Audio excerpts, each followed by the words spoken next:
அன்பின் மறுபடியாவே ஆசீர்வதிக்கப்பட்ட அருமையான நாளுக்காக வேலைக்காக இந்த நாளில் வேலை ஒரு சுவாமி கர்த்தாவே சொல்ற பாவங்கள் மன்னிக்கப்பட நாங்கள் என்ன செய்திருக்கிற வேத ஆலோசனையோடு கூட கர்த்தரையோடு பேசுவதாக என் வாழ்க்கையில அந்த ரகசிய வெளிப்படையான எல்லா பாவ வாழ்க்கையில நாங்கள் விடுதலை பெறணும்.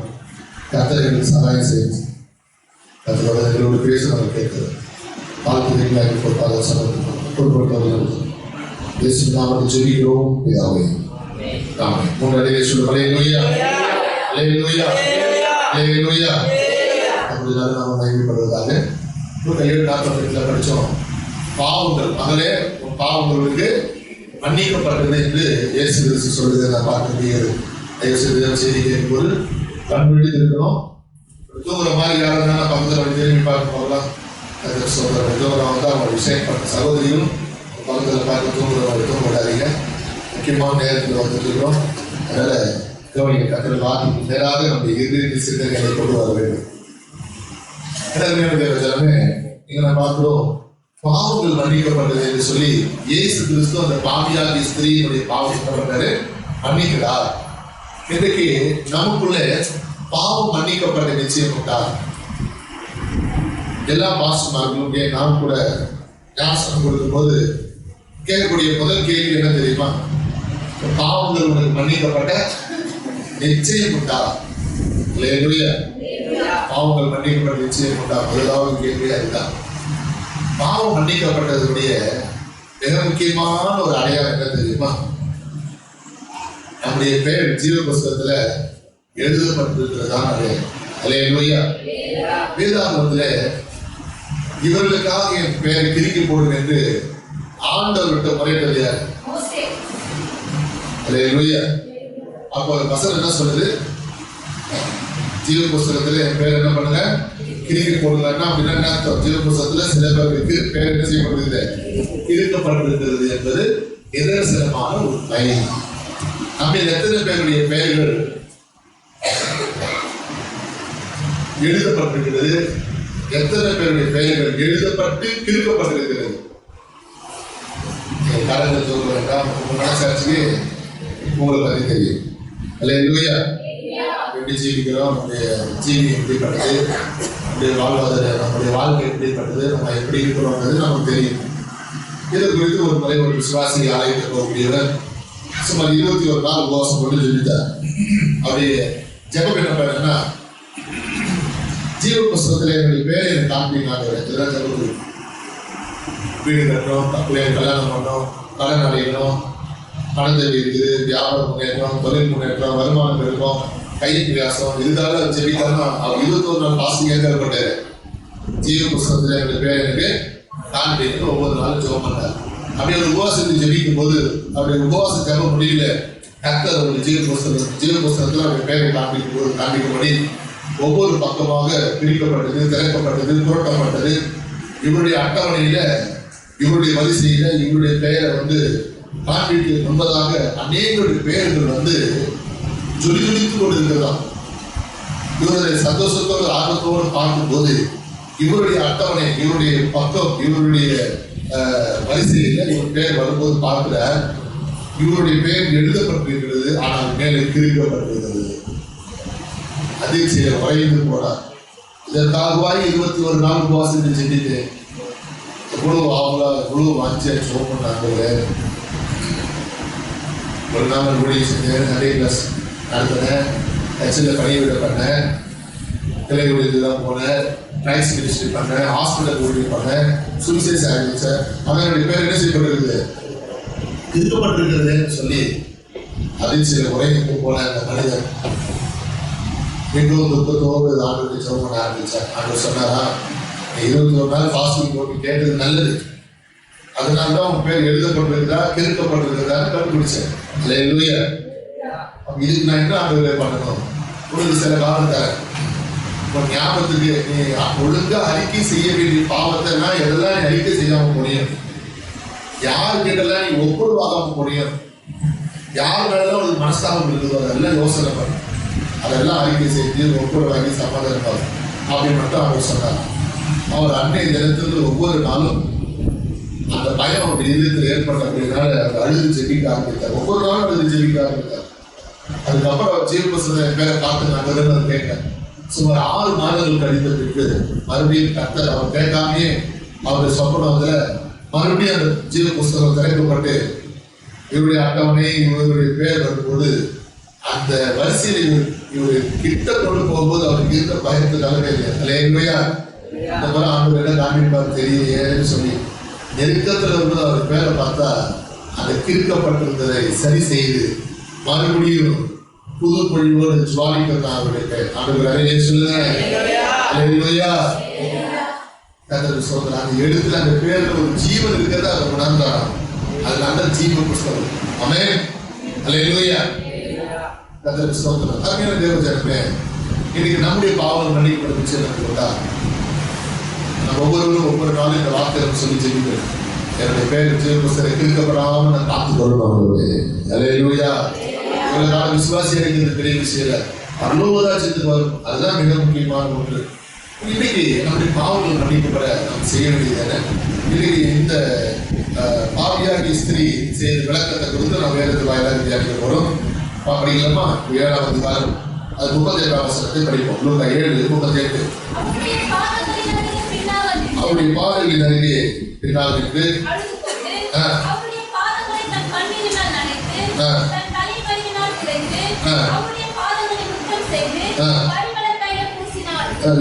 பூசினார். எல்லாருமே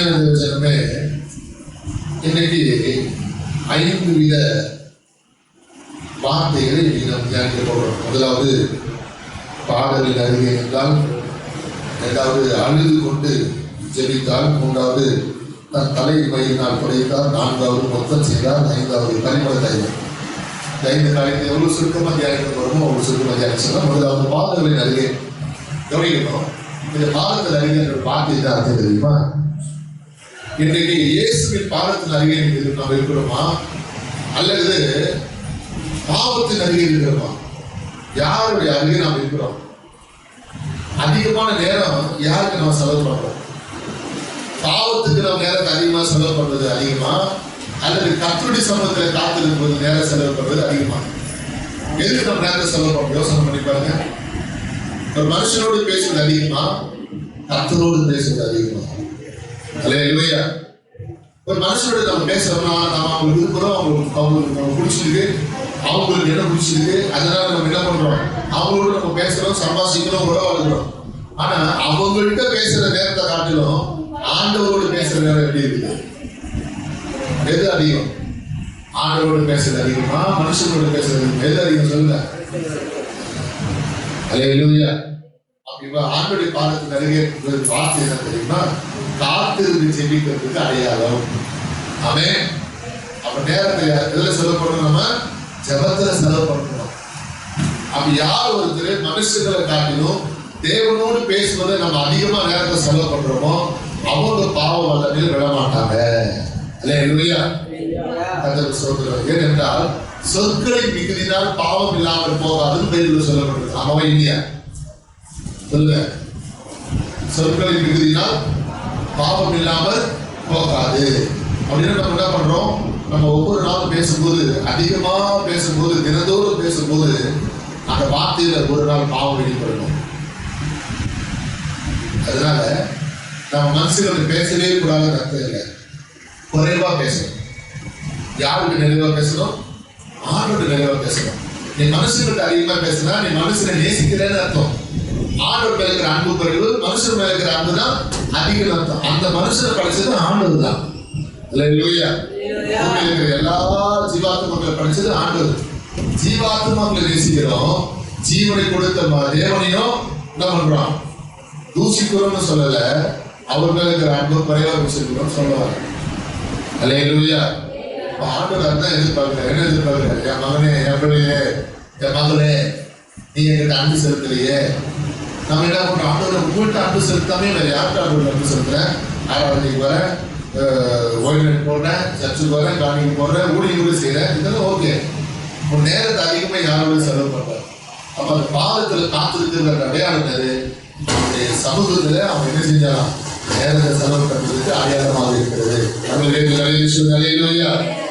இரண்டாவதாக இந்த பாதத்தில் காத்திருந்தது யாருக்கு நம்ம தெரிஞ்சுக்கலாமா? யோவான் 11ஆம் அதிகாரம் 2ஆம் வசனம். John chapter 11 verses 2.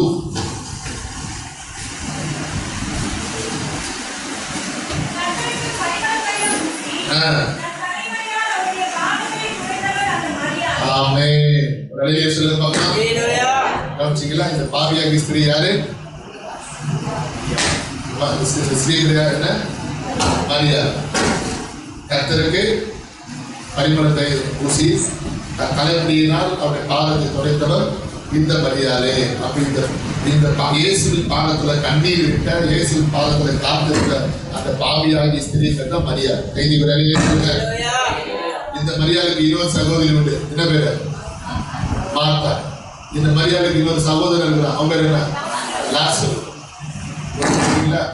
இந்த குடும்பத்துக்கு தான் பெத்தானியாவுக்கு போகும்போதெல்லாம் இயேசு கிறிஸ்து தான் போவாரு. அவங்க வீட்டுல போய் தான் விருந்துக்குவார். இந்த பாவியாகிய இந்த ஸ்திரீ ரட்சிக்கப்படுவதற்கு முன்னாடி எப்ப இயேசுவின் பாதத்தை தொட்டாலும் அன்னையிலிருந்து இயேசுவின் பாதத்துக்கும் அவளுக்கும் ஒரு ஐக்கியம் ஏற்பட்டுருச்சு. அல்லேலூயா. ஒரு அந்யோன்யம் ஏற்பட்டுருச்சு.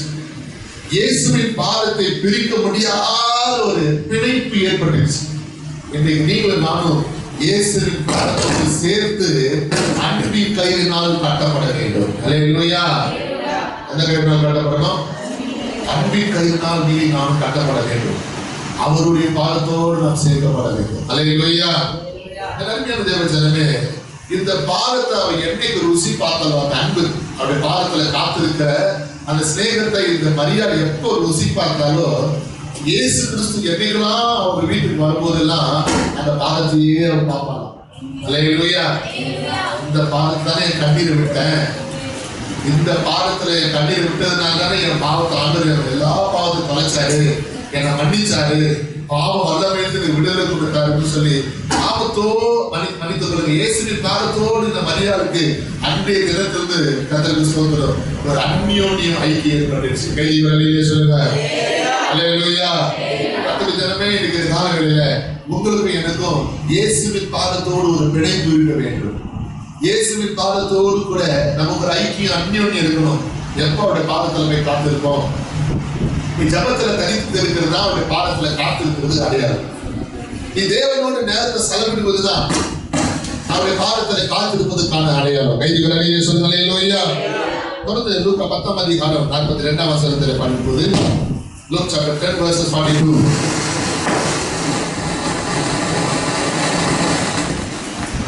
லூக்கா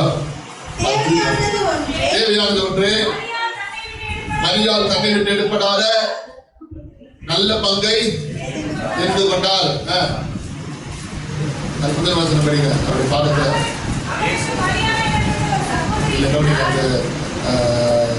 லூக்கா 10ஆம் அதிகாரத்துல கர்த்தருடைய பாதம் வார்த்தை அதை படிங்க.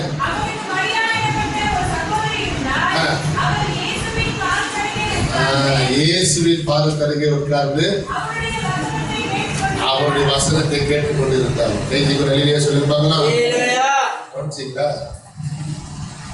என்னைக்கு அவருடைய பாதத்தை உட்கார்ந்து அந்த ஜெப அனுபவத்தை ருசி பார்த்தாலும், இயேசு கிறிஸ்து பெத்தானியாவுக்கு வரும்போதெல்லாம், இந்த மரியாள் வீட்டுக்கு வரும்போதெல்லாம் அவருடைய கண்கள், மரியாளுடைய கண்கள் எதை பார்க்குது?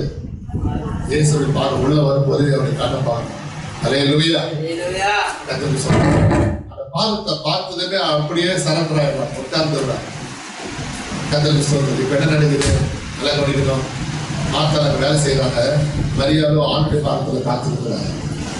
மாத்தாள் சொல்றாங்க, ஆண்டவரே அநேக வேலைகளை செய்து நான் கவலைப்படுறேன், அவளோ உங்க பாதத்துல உட்கார்ந்து இருக்கிறாள், அவளை எழுப்பி விட மாட்டீங்களான்னு சொல்லும்போது அப்படி என்ன விஷயம் நடக்குதுன்னா, ஆண்டுடைய பாதத்துல இருக்கும்போது அவர் கண்ணை மறக்கிறாங்க. கைதிகளிலே சொல்லுங்க. ஆமென். அல்லேலூயா. என்ன அர்த்தம்? வாழ்க்கையில மறக்க முடியாத சில சிந்தனை போராட்டம் உனக்கு இருக்குதுன்னு அர்த்தம். எண்ணங்களிலே உனக்கு சில போராட்டங்கள் உண்டு, மறக்க முடியாத சில கவனங்கள் உண்டு, விடுபட முடியாத சில அழகழிப்பு ஒரு இடத்துல உண்டு. எப்படி இந்த சிந்தனை விடுதலை பெறுவேன்? எப்படி இந்த எண்ணங்களுக்கு நான் விடுதலை பெறுவேன்? எப்படி இந்த யோசனையிலிருந்து, இந்த அலக்கழிப்பிலிருந்து நான் வெளியே வருவேன்? இந்த சிந்தனையிலிருந்து நான் வெளியே வர முடியலையே. இந்த யோசனை என்னை வாட்டி வதக்குறேன், திரும்ப திரும்ப ரிப்பீட்டடா எனக்குள்ள வந்துட்டே இருக்கிறேன். மறக்கணும்னு நினைக்கிறேன், விடணும்னு நினைக்கிறேன், பார்க்கக்கூடாதுன்னு நினைக்கிறேன், பேசக்கூடாதுன்னு நினைக்கிறேன், பழகக்கூடாதுன்னு நினைக்கிறேன். தப்புன்னு தெரியுது, ஆனா என்னால ஒண்ணுமே செய்ய முடியுது. நான் செய்யறதையே திரும்ப திரும்ப செய்தேனே. இந்த அலக்கழிப்பிலிருந்து, இந்த போராட்ட வாழ்க்கையிலிருந்து, பாவ அடிமைத்தனத்திலிருந்து நீங்க விடுதலை பெற வேண்டுமானால் மரியா அது ஆண்டவருடைய பாதத்துல காத்திருக்கிறத ரொம்ப எதிர்பார்த்தேன். ஆண்டவர் அழிங்க சொல்லுங்க. ஆண்டவருடைய பாதத்தை உருக பிடித்து கொண்டார். அப்ப அவன் தன்னை மறக்கிறான். நம்ம வீட்டு சூழ்நிலை நிலவரம் என்னன்னு தெரியல. வேறொருத்தர் அவருடைய வார்த்தையை மாத்திரம் பார்த்துட்டு இருக்கிறார். அப்பதான் மாத்தார் சொல்றாங்க இந்த வார்த்தையில. இயேசு சொல்றாரு, அவர் தன்னை விட்டு எடுபடாத நல்ல பாம்பை தெரிந்து கொண்டார். அல்லேலூயா. ஆரம்பில பிரதர் சிஸ்டர், உங்களுக்கும் எனக்கும் அவருடைய பாதத்தோடு கூட ஒரு ஐக்கிய அந்நியம் ஏற்படுமானால் இந்த அனுபவத்தை நீங்கள் நாம் பெற்றுக்கொள்ள ஆயத்தப்படுவதாக இருக்கிறோம். யோவான் 11ஆம் அதிகாரம் 32ஆம் வசனத்தை வாசிக்கும் போது வாசிக்க, John chapter 11 verses 32.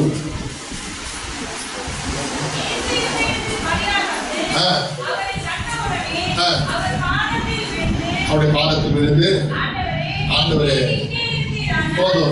யோவான் 11ஆம் அதிகாரத்தில் லாசர் மரித்துறான். லாசருடைய சகோதரி தான் இந்த மரியா. பாருங்க, 3வது முறையாக இந்த மரியா இயேசுவின் பாதத்தில் விழுகிறது நாம் பார்க்க முடிகிறது. மரியா என்ன பண்றா? ஓடி வந்து அவருடைய பாதத்தில் விழுறா. இயேசுவே, நீர் இங்கே இருந்தீரானால் என் சகோதரர் என்ன செய்ய மாட்டான், மறிச்சிருக்க மாட்டானே. ஆண்டவர் அழியே சொல்லுங்க பார்க்கலாம். ஆண்டவருடைய பாதத்தை ருசி பார்த்த அந்த மரியாதையுடைய என்ன பார்த்தீங்களா? நீர் இங்கே இருந்தீரானால் என் சகோதரர் மறித்திருக்க மாட்டானே. கர்த்தருக்கு ஸ்தோத்திரம். எப்ப பார்த்தாலும் அந்த பாதத்தை போய் கட்டி பிடிக்கிற ஒரு அனுபவம், அந்த பாதத்தை கட்டி பிடிக்கிற ஒரு அனுபவம், அந்த பாதத்தை இறுக பிடித்துக் கொள்கிற ஒரு அனுபவம். பாதத்தை பிடிச்சா விட மாட்டோம் அப்படிங்கிற ஒரு கர்த்தருக்கு ஸ்தோத்திரம் அன்புல இந்த மரியாதை தலைப்பட்டிருக்கார். கைதிகள் அழகிய சொல்லுங்க. காரணங்களிலே நீங்களும் நானும் அவருடைய பாதத்துல காத்திருக்கிறத நாங்கள் விரும்பணும். இன்னைக்கு எத்தனை பேர் வேலை கலப்பத்துக்கு முன்னாடி உலகத்தில் ஒரு வார்த்தை சொல்லுவாங்க, அறக்க பறக்க அவசரமா என்ன பண்ணுவோம், கடற்கரை ஒரு மனப்பாட ஜபம் பண்ணுவோம். அந்த பிபிஎஸ் பிள்ளைகளுக்கு ஒரு ஜபம் சொல்லி கொடுப்போம். இயேசு தேவனே, என் ஜீவனே, ஏழை பிள்ளைனா என்னை லட்சியம் சுவாமி ஆமே. அல்லேலூயா. இந்த ஜபம் சொல்லி கொடுத்தா இன்னைக்கு அந்த பிள்ளைங்க பெருசாகி எனக்கு ஒரு நாள் வேலூர்ல பார்க்கும்போது சொல்றாங்க, மாஸ்டர் எனக்கு ஜபம் சொல்லி கொடுத்தீங்களே, நைட்டு பகலும் இதே தான் ஜபம் பண்றாங்க. ஏன் அது மேல வேற வார்த்தையை வராதா?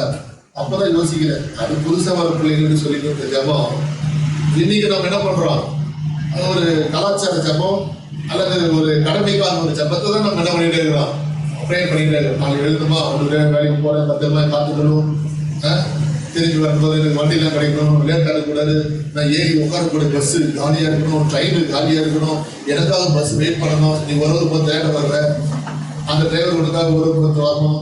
அல்லேலூயா. ஆமே. இன்னைக்கு நம்ம அப்படிலாம் என்ன பண்றோம், ஜெபிக்கிறோம். நம்ம சமயம் ஒரு கடற்கரை மனப்பாட ஜபம் பண்ற மாதிரி ஜபம் பண்ணுறோம். சில பேர் என்ன பண்றாங்க, பீரோ திறந்து தலையை உள்ள போடுறாங்க, என்னன்னா ஜபம் பண்றாங்க. சில பேர் என்ன பண்றாங்கன்னா, கதுவான போய் கதவுக்கு செவத்து நடுவில் என்ன பண்றாங்க, ஜபம் பண்ணிட்டு வராங்க. அங்க போய் ஜபம் பண்ணிட்டு வர சில ஜபம் பண்றதுக்கு என்ன பண்றவங்க இருக்கிறாங்க. எல்லா வேலையும் முடிச்சுட்டு கடைசியே ஜபம் பண்ணி வீட்டு விட்டு வெளியே போறது இருப்பாங்க. எப்ப போனாலும் ஜபம் பண்ணிட்டு வெளியே போனாங்க, நல்ல பழக்கம் தான். ஆனா அன்னைக்கு தினத்துல அதுதான் ஜபமே. எழுத்துமே முதல்ல ஜபம் கிடையாது. ஒரு சொல்லி பார்க்கலாம். கடைசியில தான் நம்ம ஆண்டவர் வைக்கிறோம். பரிமாணங்களை இந்த காலைகளில் நன்றாக தெரிந்து கொள்ளுங்கள். இந்த மரியாதை ஆண்டவருடைய பாதத்துல காத்திருக்கிறான்னு அர்த்தம். ஆண்டவருக்கு செலுத்த வேண்டிய நேரத்தை, ஜபத்துல செலுத்த வேண்டிய நேரத்தை செலுத்திய பின்புதான் மற்ற வேலைகளை அவங்க ஆரம்பிச்சிருக்காங்க. கைதிக்கு வேலையிலே சொல்லுங்களேன். காலவெளியில நீ ஆண்டுடைய சம்பவத்துல செலுத்த வேண்டிய நேரத்தை செலுத்த தவறும் போது, ஒரு மணி நேரமாவது விழித்திருக்க கூடாதா? அல்லேலூயா. ஆண்டவர் என்ன சொல்றாரு, உங்களை சோதிக்கும்படி பிசாசின் இடத்துல உத்தரவு கேட்டுக் கொண்டான். அப்ப பிசாசு வாழ்க்கையில சோதிக்கிறதுக்கு காரணம் என்ன? உன் வாழ்க்கையில ஜெபம் குறையுது. ஆமென்.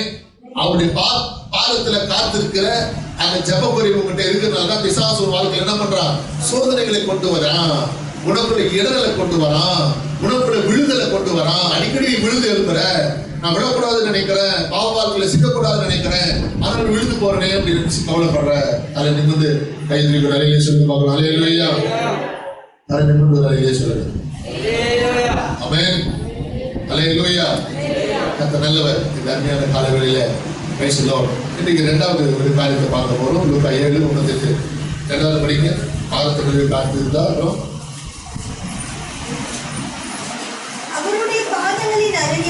லூக்கா 7 திருப்பாதி தயவு செய்து அப்படியே ஒரு பொங்கல் வச்சிருக்கேன். ஒவ்வொரு முறை சொல்லும் போது வசனத்தை நீங்க தர்றீங்கன்னு அர்த்தம், பைபிள் போயிட்டீங்கன்னு அர்த்தம். 7:30 அப்படி பார்த்துட்டு பார்த்துட்டு அப்புறம் என்ன பண்றா படிங்க. அழுது கொண்டு இரண்டாவது என்னது? அழுது சென்னிங்கிற ஒரு அனுபவம். கைது வேலையிலே சொல்லுங்க பார்க்கலாம். அவருடைய கண்ணீரினால இயேசுவின் பாதத்தை இந்த மரியா என்ன பண்றா? அணைக்கிறா. சத்தமா அலையிலே சொல்லுங்க. அல்லேலூயா. அப்ப இதனுடைய அடையாளம் என்ன தெரியுமா? முதல்ல பேசல, உள்ள பேசு. சேம் டைம் ரெண்டு சம்பவம் நடக்குது. ஒரு சம்பவம் என்னன்னா, மரியாள் உள்ளத்துல இருந்து ஆண்டவரோடு கூட பேசிட்டு இருக்கிறா. மறுபக்கத்துல இருக்கிறவங்க என்ன பண்றாங்க? கூட இருக்கிறவங்க இவன் ஒரு தப்பானவ, ஒரு நடத்த கேட்டவ, ஒரு மோசமானவ, ஒரு பாவி, இவ அவருடைய பாதத்தை தொடர்றதுக்கு இவர் ஏன் அனுமதி கொடுக்குறாரு? கூட இருக்கிறவங்க என்ன பண்றாங்க? அப்படிதான் நினைக்கிறாங்க. இவ அவருடைய பாதத்தை தொடராலே இவரையே அதை அனுமதி கொடுக்கிறாரா? பாவியாச்சே. அல்லேலூயா. அப்ப ஆண்டவர் கவனிக்கணும். இதை அவங்க ஒருத்தர் பார்த்துக்கிறாங்க, அதையும் கவனிக்கிறாரு. அவருடைய பாதத்துல உள்ளத்துல பேசிட்டு இருக்கிறாரு. என்ன பேசிட்டு இருக்கிறா? ஆண்டவரே நான் பாவிதான், அந்த அப்பானவர் தான், என் ஜீவன் சப்புதான் அப்படின்னு அவங்க என்ன பண்ணிட்டு இருக்கிறார்? கண்ணீர் விட்டு அங்க அழுதுட்டு இருக்கிறார். வேதத்துல அண்ணாவை குறித்து படிச்சீங்களா? 1 சாமுவேல் 11ஆம் அதிகாரத்துல அண்ணா என்ன பண்ணா? உள்ளத்துல பேசிட்டு இருக்கிறார், கண்ணீர் வடியுது. கர்த்தருக்கு ஸ்தோத்திரம். ஏலிக்கு தெரியல, ஆனா ஆண்டவருக்கு தெரியுது. ஆமென். அருமையான தேவ ஜனமே, அதே மாதிரி இவங்க என்ன பண்றாங்கன்னா தான் பாவத்தை அறிக்கை செஞ்சுட்டு இருக்கிறார். இந்த காலங்களில் அருமையான பிரதர் சிஸ்டர் நல்லா கவனிக்கணும். உங்களோட பாவ வாழ்க்கை மன்னிக்கப்பட வேண்டுமானால், விடுதலை பெற வேண்டுமானால் கண்ணீர் ஜெபம் மிக முக்கியமான ஒன்று. அல்லேலூயா. ஏன்னா கண்ணீர் விட்டு ஜெபிக்கும் போதுதான் மனஸ்தாபம் வரும். நம்ம செய்த அக்கிரமம், நம்ம செய்த பாவங்களுக்காக நம்ம என்ன செய்வோம்? மனஸ்தாபப்படும். பேதுரு கூட என்ன பண்ணாரு? மறுதளிச்சதுக்காக என்ன செஞ்சாரு? அந்த தப்பை உணரும் போது மனம் கசந்து அழுதான்னு சொல்லப்பட்டிருக்கிறது. அப்போ உன்னுடைய மனம் கசந்து அழுது ஜெபிக்கிறது மூலமா உனக்குள்ள மனஸ்தாபம் ஏற்படுகிறான். தப்பு செஞ்சுட்டனே, குற்றவாளி ஆயிட்டனே, நான் இப்படி செய்யக்கூடாதாச்சே, மறுபடியும் இந்த அக்கிரமத்தை இடம் கொடுக்க கூடாதுன்னு உனக்குள்ள என்ன செய்யப்படுது? ஒரு மனமாற்றம் ஏற்படுகிறது. அப்ப அந்த கண்ணீர் ஜெபத்தின் மூலமாய் அவர் கர்த்தரிடத்தில் இரக்கம் பெறுகிறார். கைது அலையிலே சொல்லுங்க. அதனால நீதிபதி புஸ்தகம் 13ஆம் அதிகாரம் 28ஆம் வசனம் சொல்லுகிறது, தன் பாவங்களை அறிக்கை செய்து இரக்கம் பெறுவார். அப்ப இந்த இரக்கத்தை அவர் பெறுகிறார். கண்ணீர் ஜெபத்தின் மூலமா ஆண்டவர் என்ன பெறுகிறார்? இரக்கத்தை பெறுகிறார். இந்த காலவெளியில ஆண்டவர்கிட்ட இந்த இரக்கத்தை நம்ம பெறுறோமா? கையை நல்லா தூக்கணும். ஒரு அலையிலே சொல்லி பார்க்கலாம். வலது கை தூக்கி அலையிலே சொல்லுங்க. 2 கை தூக்கி சத்தம் ஒரு அலையிலே சொல்லுவாங்க. அப்ப நல்லவர். பிரதர் சிஸ்டர், இந்த காலவெளியில என்ன கவனிங்க. கர்த்தருக்கு ஸ்தோத்திரம். உள்ளம் ஆண்டவரோடு கூட பேசிக் கொண்டிருக்கிறது. அந்த வல்லம் குற்றவாளியை தீர்த்து கொண்டிருக்கும் போது இவன் ஆண்டவரோடு கூட பேசிக் கொண்டிருக்கிறார். ஆண்டவரே அறிக்கை செய்கிற ஆண்டவரே கண்ணீர் வடிந்து கொண்டிருக்கிறது. அடுத்தபடியாக அந்த கண்ணீர் ஜெபத்தின் மூலமா அவன் என்ன பண்றான்னா இரக்கத்தை பெறுகிறார். கைதிகள் அலையிலே சொல்லுங்க. இரக்கம் பெற்றவங்கலாம் உங்களுக்கு அலையிலே சொல்லுவாங்களா? கண்ணீர் ஜெபம் பண்றதா இருந்தா உங்களுக்கு என்ன கிடைக்கும்? வாழ்க்கையில இரக்கம் கிடைக்கும். கண்ணீர் ஜெபம் வாழ்க்கையில் இல்லைன்னா எது கிடைக்காது? அவருக்கு திட்டா நமக்கு கண்ணீர் விடுறோம். ஜெபத்துல அழுது ஜெபிக்கிற பழக்கம் நமக்கு இருக்குதா? அது மட்டும் வர மாட்டேங்குது பாஸ்டர். அல்லேலூயா. வரவீங்க. அடுத்த முறை நீங்க வரும்போது ஒரு கம்பி மெழுகுவர்த்தியில எடுத்துட்டு வாங்க. யார் அது கண்ணீர் வரலையோ நாம உங்களுக்கு நல்ல ட்ரெயினர் கொடுக்குறோம், எப்படி கண்ணீர் வேண்டி ஜெபிக்கணும் அப்படின்றது. மீதிலாம் நான் சொல்ல மாட்டேன், பிராக்டிக்கலா உங்களுக்கு செஞ்சுக்காங்க. கைது வேலையிலேயே சொல்லி பார்க்கலாம். மூன்றாவது லூக்கா 7:38. Third one. ஃபர்ஸ்ட் பாதத்துல இருக்கிறார், ரெண்டாவது அழிவு கொண்டார், மூன்றாவது தலைமையினால் துடைத்து. ஆமென். அல்லேலூயா. அவருடைய தலைமுடியினால அந்த ஸ்திரீ என்ன பண்றா? இயேசுவின் பாதத்தை துடைக்கிறாள் என்று நாம் வேதத்தில் பார்க்கிறோம். அந்த பாவியாகிய ஸ்திரீ. அப்ப இதனுடைய அனுபவம் என்ன? இதனுடைய மறைப்பொருள் என்ன? இதனுடைய விளக்கம் என்ன? சத்தமாக சொல்லி பார்க்கலாம். கர்த்தருக்கு ஸ்தோத்திரம். இதுல வந்து சில அர்த்தங்கள் உண்டு. ஃபர்ஸ்ட் ரீசன் என்னன்னா, அவருடைய பாதத்தை துடைத்து அவர் தன்னை என்ன பண்ணுகிறார்? சுத்திகரித்துக் கொள்கிறார். இதுதான் ஃபர்ஸ்ட் ரீசன். சொல்லி பார்க்கலாம். இயேசுவின் பாதத்தை துடைக்கும் போது அதன் மூலமா அந்த அப்பா தன்னை சுத்திகரித்துக் கொள்றாங்க. இதுல இன்னொரு விளக்கம் என்ன தெரியுமா? அந்த வீட்டுக்குள்ள வரும்போது இவங்கள சுத்தி நிக்கிறாங்க பாருங்க, வர பேசிட்டு இருக்கிறாங்களே. இந்த சம்பவம் முடிஞ்சதுக்கு அப்புறம் இயேசு சொல்றாரு, உன் வீட்டுக்கு நான் வந்தேன், என் காலத்துல தண்ணி கொடுத்தியா? அவளோ அவள் கண்ணீரினால் என் பாதத்தை நனைத்தான். 5 வேளையிலே சொல்லுங்க. வீட்டுக்குள்ள வந்தேன், என் தலைக்கு என்ன கொடுத்தியா? 2வது கேட்கிறார் ஆண்டவர். அவளோ என் பாதத்திலே பரிமள தைலத்தை பூசினாள். அல்லேலூயா. வீட்டுக்குள்ள வந்த பாவியை தொடரான்னு சொல்லி நினைச்சிய, தரித்திரனை பத்தி பேசுறிய. தரித்திரம் என்னைக்கும் கூடதான் இருப்பான், அவன் ஒழியவே மாட்டான். தரித்திரம் முக்கியம், நான் முக்கியம் இல்லையா அவனுக்கு? அல்லேலூயா. ஆண்டவர் சொல்றேன். கர்த்தருக்கு ஸ்தோத்திரம். சரி, தேர்ட் ஒன் பார்க்க போறோம். அப்ப இந்த தலைமுடியினால துடைக்கிறதுக்கு அடையாளம்னா, தன்னை அவர் சுத்திகரித்து துடைச்சு சுத்தம் பண்ணிக்கிறார். அவருடைய பாதத்தை துடைச்சு தன்னை சுத்தம் பண்ணிக்கிறார். கைதிகள் சொல்லி பார்க்கலாம். 1 கொரிந்தியர் 11ஆம் அதிகாரம் 5ஆம் வசனம்.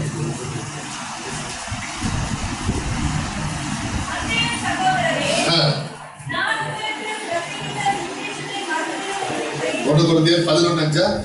ஃபர்ஸ்ட் கொரிந்தியர் ஜெபம் பண்ணுகிற போதாவது, தீர்க்க தரிசனம் சொல்லுகிற போதாவது, தன் தலையை மூடிக்கொள்ளுகிற எந்த ஸ்திரீயும் தன் தலையை மூடிக்கொள்ளுகிற எந்த ஸ்திரீயும் தன் தலையை கனவீனப்படுத்துகிறார். மூடிக்கொள்ளாதிருக்கிற எந்த ஸ்திரீயும் தன் தலையை கனவீனப்படுத்துகிறார். அது அவருக்கு தலை சிறைப்பட்ட போல இருக்கும். தலை சிறைக்கப்பட்டது போல இருக்கும். கவனிக்கணும், ஸ்திரீகள் தன்னுடைய தலைமுடி என்ன செய்யக்கூடாதா? சிறைக்க கூடாது, கொட்டாடிக்க கூடாது. ஆமென். அல்லேலூயா. ஏன்னா அது அவங்களுக்கு கனம் உள்ளது. ஸ்திரீகளுக்கு, பெண்களுக்கு அவங்க தலைமுடி தான் என்னது? கனம் உள்ளது. அப்ப அவருடைய அந்த தலைமுடி கனத்தை யாரு கொடுக்கிறார்? இயேசுவின் பாதத்தை தொடைத்து அந்த கனத்தை அவர் வெளிப்படுத்துகிறார். சொல்லுங்க பார்க்கலாம். அப்படின்னா பரலோக ராஜ்யத்தில் கூட 24 மூப்பர்கள் இருக்கிறார். அந்த 24 மூப்பர்களும் தங்களுடைய தலையில் இருக்கிற கிரீடங்களை கலட்டி என்ன பண்றாங்கன்னா, ஆண்டுடைய பாதத்துல வைத்து சாஷ்டாங்கமாய் விழுந்து, இருந்தவரும் இருக்கிறவரும் வரப்போகிறவருமாக சர்வமுள்ள தேவனாய் கர்த்தர் பரிசுத்த பரிசுத்த பரிசுத்த பயாமல் தெரிகிறார்கள். அப்ப அவங்க தலையில இருக்கிற கிரீடத்தை வைக்கிறாங்க ஆண்கள். ஆனா பெண்களுக்கு இயற்கையாவே இயல்பாவே கர்த்தர் இருக்கிறாரு. முடிய கனமாவும் கிரீடமாவும் கொடுத்திருக்கிறார். அல்லேலூயா. கர்த்தருக்கு சொந்தம். அப்ப அந்த தலைமுடியை துடைக்கும் போது அதன் விளைவாக அவள் இயேசுவை கனப்படுத்துவதற்கு அடையாளமாக இருக்கிறது. அடுத்து 1 கொரிந்தியர் 13ஆம் அதிகாரம் 15ஆம் வசனத்தில் படிக்கும் போது புரிந்து படிங்க. ஃபர்ஸ்ட் கொரிந்தியர் சாப்டர் 11 verses 15.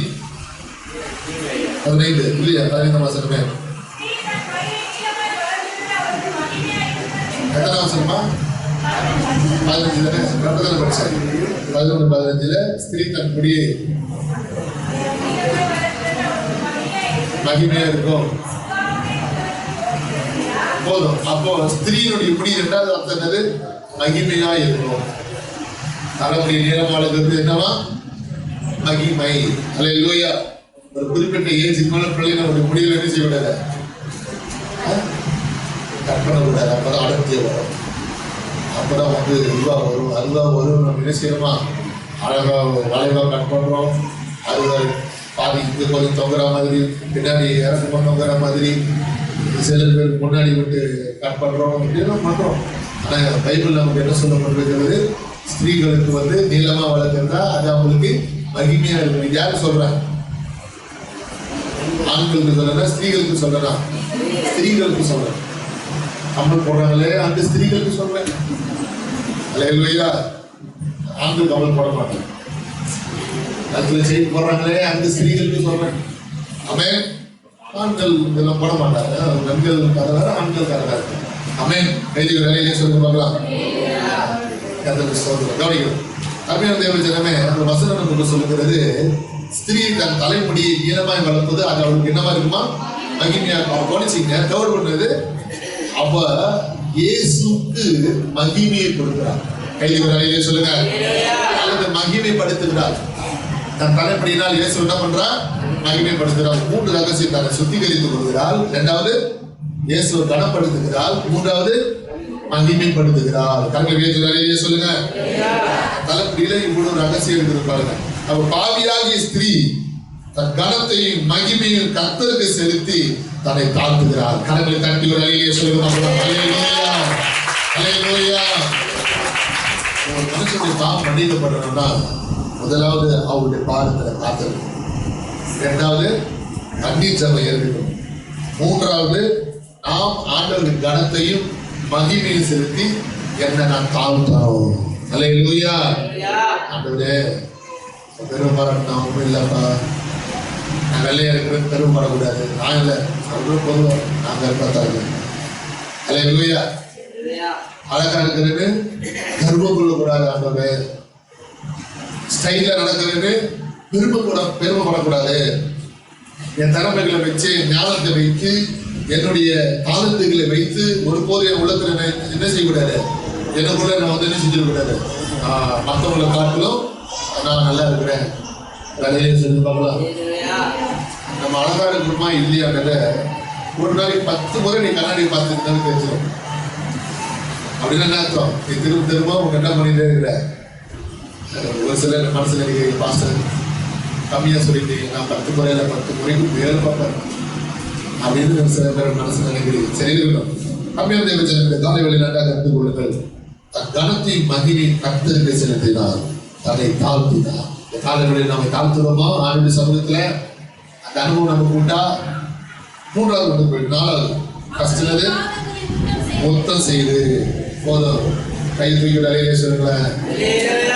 கை தட்டி ஒரு அலையிலே சொல்லுங்க. நல்ல சத்தம் தட்டி.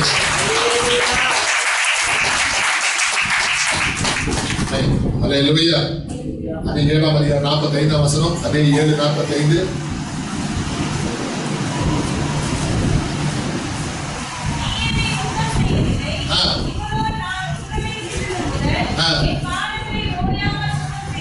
ஓயாமல் முத்தம் செய்தார். அல்லேலூயா. அப்படின்னு அர்த்தம். இவங்க பேசிட்டே இருக்கிறாங்க, ஆனா அவன் அதெல்லாம் கவனிக்கல.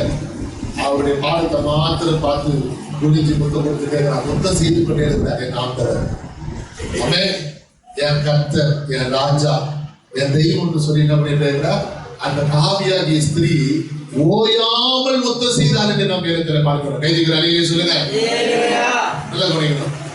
வேதத்தில் புதிய ஏற்பாடுல 2 பேர் முத்தம் செய்ததா இருக்கு. ஒன்று இந்த பாவியாகிய ஸ்திரீ, இன்னொன்று யாரு? யூதாஸ். காட்டி கொடுத்தான் 30 வெள்ளி காசுக்காகவே கர்த்தரே இயேசுவை. அல்லேலூயா. கவனிக்கணும். இப்ப இந்த ஸ்திரீ இயேசுவுக்கு ஓயாமல் முத்தம் கொடுத்தார். யாருக்கு முத்தம் கொடுத்தார் சொல்லி பார்க்கலாம். இயேசுவுக்கு ஓயாமல் முத்தம் கொடுத்தார். கர்த்தருக்கு ஸ்தோத்திரம். மீதிலாம் நான் சொல்ல மாட்டேன். விஷயத்துக்கு வந்து வசனது நீங்க எதை எதிர்பார்க்குற மாதிரி தோணுது எனக்கு. நீங்க பார்க்கறத பார்த்தா. ஆனா இந்த யூதாஸ் வந்து முத்தம் கொடுத்தான். யாரு முத்தம் கொடுத்தான்? அதே இயேசு தான் முத்தம் கொடுத்தான். ஆனா அவன் கன்னத்துல கொடுத்தான்.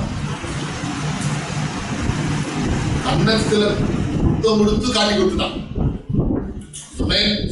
ஒரு முத்தம் கொடுத்தான். வாசிங்க மார்க் 14ஆம் அதிகாரம் 44ஆம் வசனம். Mark chapter 14 verses 44. அவரை காட்டி கொடுக்கிறவர் நான் எவனை முத்தம் செய்வேனோ அவன்தான் அவனை பிடித்து பத்திரமாய் கொண்டு போங்கள் என்று அவருக்கு குறிப்பு சொல்லியிருந்தார். பாத்தீங்களா? குறிப்பு சொல்ற மாதிரி யூதாஸ் இதெல்லாம் குறிப்பு இருக்குது, அடையாளம். உங்களை அவர் கண்டுபிடிக்க முடியாது. நான் போய் நேரம் முத்தம் கொடுப்பேன். நான் யாரை முத்தம் கொடுக்கணும் அவர் குறிச்சிருக்கேன். அவர் தான்.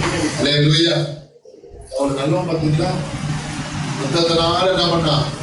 காட்டி கொடுத்தாயோ யூதாஸே கரெக்டா சொல்ற காட்டு. முத்தம் கொடுத்து காட்டி கொடுத்துட்டான். இவர் தான் பிடிச்சிக்கங்க அப்படின்னு. அவன் கவனிங்க, கன்னத்துல முத்தம் கொடுத்து காட்டி கொடுத்துட்டான். ஆனா இந்த காவிய மிஸ்திரி அப்படி இல்லை, பாதத்திலே முத்தம் கொடுத்தான். அது ஓயாமல் முத்தம் கொடுத்தார் என்று சொல்லப்பட்டிருக்கிறது. நிறைய சொல்லுங்க பார்க்கலாம். என்ன சொல்றா? இனிமே ஆண்டவரே, என்னுடைய லைஃப்ல யாருமே குடிக்கிற இடம் கொடுக்க மாட்டேன், எந்த நபருடைய சகவாசம் வேண்டாம், எந்த மனுஷனுடைய அன்பை நான் தேடி ஏமாற மாட்டேன், எந்த மனுஷனை நான் தேடி போக மாட்டேன், எனக்கு உங்க பாதம் போதும் ஆண்டவர் என்று சொல்லி ஆண்டவருடைய பாதத்தில் ஓயாமல் மொத்தம் கொடுத்தார். ஆண்டவர் அழியே சொல்லி பார்க்கலாம். அல்லேலூயா. அங்க இயேசுவின் பாதத்துக்கும் அவளுக்கு ஒரு அன்பின் பரிமாற்றம் ஏற்படுகிறது. அன்று முதல் அவருடைய ஜீவியம் மாற ஆரம்பிக்கிறது. சிந்தனை கட்டுகள் அவர் வெளியே வருகிறார், எண்ணங்கள் போராட்டங்கள் வெளியே வருகிறார். அவள் இதயத்தை கட்டி வைத்திருக்கிற சகல மாம்ச வல்லமைகளிலிருந்து அவள் விடுதலை ஆகிறார். கைதிகள் அலையிலே சொல்லி அல்லேலூயா. அருமையான தேவஜனமே, மிக முக்கியமான ஒரு விஷயம் தெரியுமா? யாருமே செய்யாதே இவர் செய்தார். என்னது? அவருடைய பாதத்துல முத்தம் கொடுத்ததுன்னு சொல்லி பார்த்தீங்கன்னா இவ ஒருத்து மட்டும் தான், அந்த மரியாதை மட்டும் தான், அந்த பாவியாகி ஸ்திரீ மட்டும் தான் கத்தருக்கு சொந்தம். அதனாலதான் இந்த அம்மாவுடைய பேரு கத்தருக்கு சொந்தம் முக்கியத்துவமா சொல்லப்பட்டுச்சு. கைதிகள் அலையிலே சொல்லுங்க. 5வது காரியம், ஃபர்ஸ்ட் ஒன்று என்னது? பாதகன் அருகே காத்திருந்தார். 2வது அழுது கொண்டு அறிவித்தார். 3வது தலைமுடியினால் துடைத்தார். 4 முத்தம் செய்தார். 5 பரிமள தைலம். கைதிகள் அலையிலே சொல்ல பார்க்கலாம். பரிமள தைலம். பரிமள தைலம் இயேசுவை அடக்க செய்வதற்கு அடையாளமா இருந்துச்சு. பரிமள தைலத்தை போய் என்ன பண்ணா? ஆண்டோடைய பாதத்துல பூசுகிறார். பரிமள தைலத்தை பத்தி கேள்விப்பட்டிருக்க சொல்றேன். இந்த பரிமள தைலம் எப்படி இருக்குன்னா, இப்ப நம்ம தலைவலிக்கு தைலம் பூசுறமே, அதுக்காக தைலம் பண்ற மொத்தத்தை எடுத்து பூசிடுறோம். சும்மா கொஞ்சம் எடுத்து நகத்துல எடுத்து என்ன பண்றோம்? தலையில போட்டு நல்லா தேய்ச்சா பக்கத்தில் இருக்கிறவங்க அந்த வாசனை தெரியும். சில பேர் தைல பெரியர்கள் இருக்கிறார், ஆதி பார்த்து ஒரே டைம் தைலம் விட்டுருவாங்க. சரி, அது போட்டு நான் விஷயம் கொடுக்குறாங்க. இந்த பரிமள தைலம் சும்மா ஒரு விரல வச்சு உடம்புல பூசினாலே போதும். இவ்வளவு பேர் மத்தியில அந்த வாசனை 24 மணி நேரத்துக்கு இருக்குமா? அல்லேலூயா. கர்த்தருக்கு ஸ்தோத்திரம். அவ்வளவு வாசனையா இருக்குமா ஒரு விரல எடுத்து பூசினா. ஆனா இவன் என்ன பண்ணிருக்கிறார்? பரிமள தைலத்தை அவருடைய பாதத்தில் ஊற்றினாள் என்று சொல்லப்பட்டிருக்கிறது. தொட்டு தடவினாலும் சொல்லல, ஊற்றினாள் என்று சொல்லப்பட்டிருக்கிறது. விலை உயர்ந்த காஸ்ட்லியான அந்த பொருளை கர்த்தருக்கு செலுத்துறான். அல்லேலூயா. சொல்லுங்க அல்லேலூயா. ஓட்ட வடசில செலுத்த கர்த்தருக்கு. ஏனோ தானோன்றது செலுத்தல, இலப்பமானது செலுத்தல, சுமாரா இருக்கிறத செலுத்தல, விலை உயர்ந்ததை கர்த்தருக்கு செலுத்துறார். அவங்க பிறகு சொல்லுங்க பார்க்கலாம். இது யாருக்கெல்லாம் பயன்படுத்துறாங்க? படிங்க. 2 நாளாகும் 16ஆம் அதிகாரம் 13-14 2 நாளாகும் 16ஆம் அதிகாரம் 16 verses 13-14.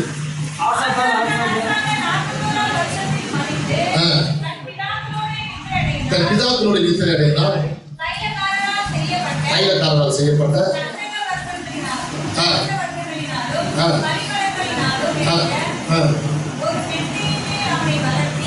போதும்.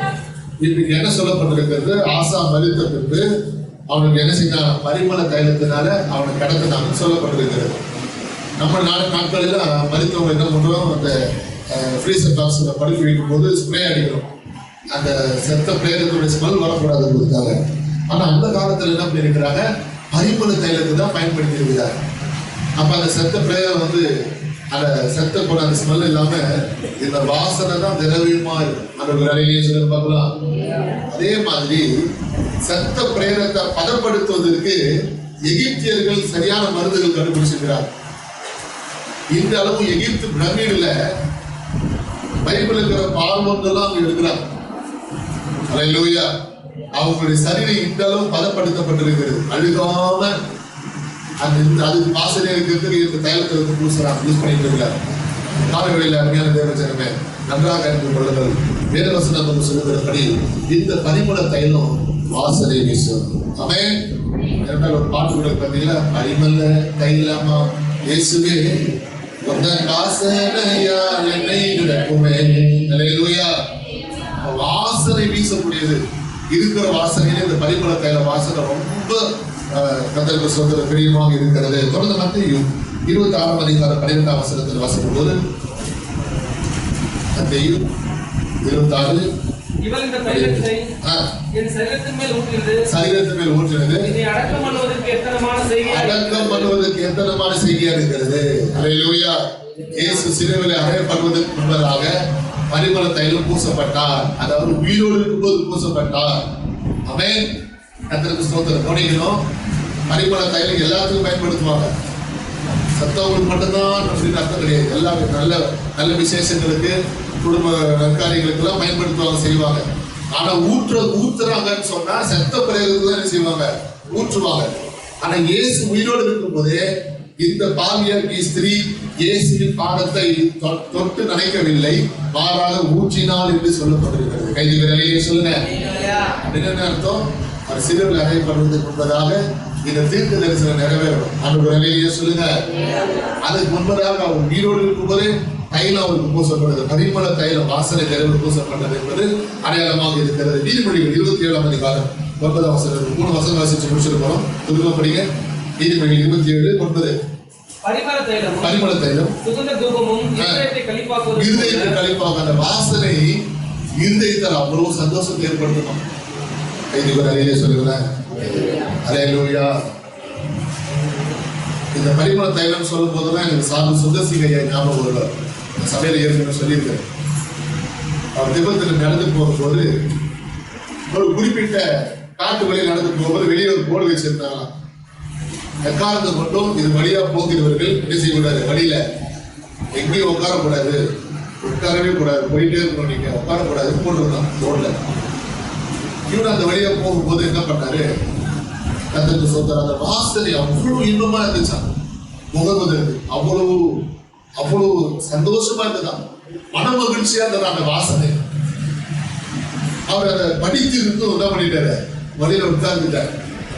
அப்படி வழியில உட்காரும் போது வழி போக்குவரை போல ஒருவர் வந்து என்ன பண்ணாரு, எழுதுரு, காலையில் உட்கார்ந்த பொழுது போயிடுச்சு, இவ்வளவு நேரம் உட்காரக்கூடாது, எழுதுன்னு சொல்லி ஒருத்தர் எழுப்பிடுகிறார்.